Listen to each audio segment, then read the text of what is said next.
The Uganda People's Defense Forces, UPDF, has come into the spotlight for using chemical weapons in airstrikes against the population in Nasir, Upper Nile State, South Sudan. World Without War, an international non-governmental organization, has released a statement condemning joint airstrikes by the South Sudan People's Defense Forces and their Ugandan counterparts in Nasir. According to the statement, images and witness accounts suggest that ethyl acetate, a flammable industrial chemical, was deployed in the densely populated region. Mr. Edward H. Carpenter, the director of World Without War and a former UN peacekeeper in South Sudan, reiterated his concerns about the use of chemical warfare. I am deeply concerned by the use of chemical incendiary weapons by the governments of South Sudan and Uganda, Carpenter stated, adding that the actions of the South Sudanese government and their Ugandan allies not only push the country toward full-scale civil war, but also constitute a war crime. The chief of the Uganda People's Defense Forces, General Muhoozi Kainerugaba, recently stated that the Uganda Special Forces, an elite unit of the UPDF, had entered South Sudan to protect the capital, Juba. Days later, regular infantry and mechanized units of the UPDF also entered South Sudan to support the special forces in what was termed the protection of the capital, Juba.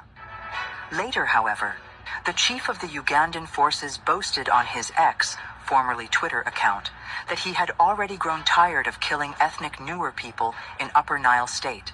He urged the Nuer people to bring their leader before President Salva Kiir, his ally, to kneel and ask for forgiveness. This mass killing of the ethnic Nuer was, however, authorized by the Ugandan parliament, which granted the army chief clearance to deploy troops to South Sudan. This decision places Uganda on a path toward potential international war crime charges and possible compensation claims from the Nuer community. On March 17th, Reuters confirmed an airstrike on Nasir. At least 21 people were killed, including the paramount chief. The airport, market, and county commissioners' residence were targeted. World Without War has criticized the UN mission in South Sudan, UNMISS, for failing to protect civilians. Why hasn't UNMISS deployed peacekeepers as they're mandated to do? Asked Carpenter, a former UNMISS chief of plans and policy.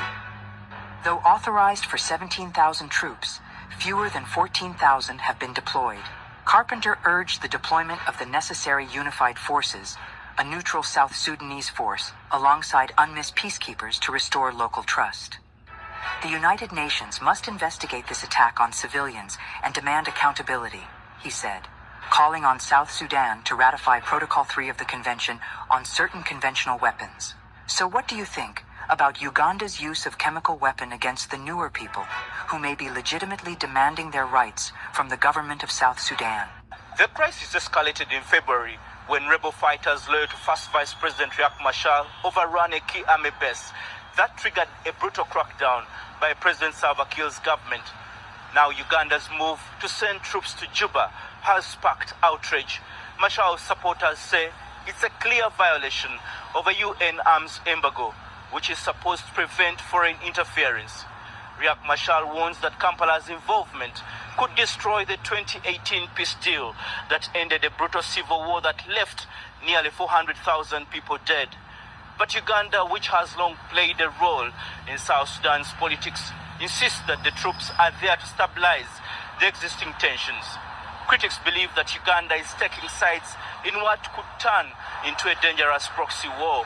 The UN warns that South Sudan is at a breaking point, with opposition members being arrested, movement restricted, and clashes spreading.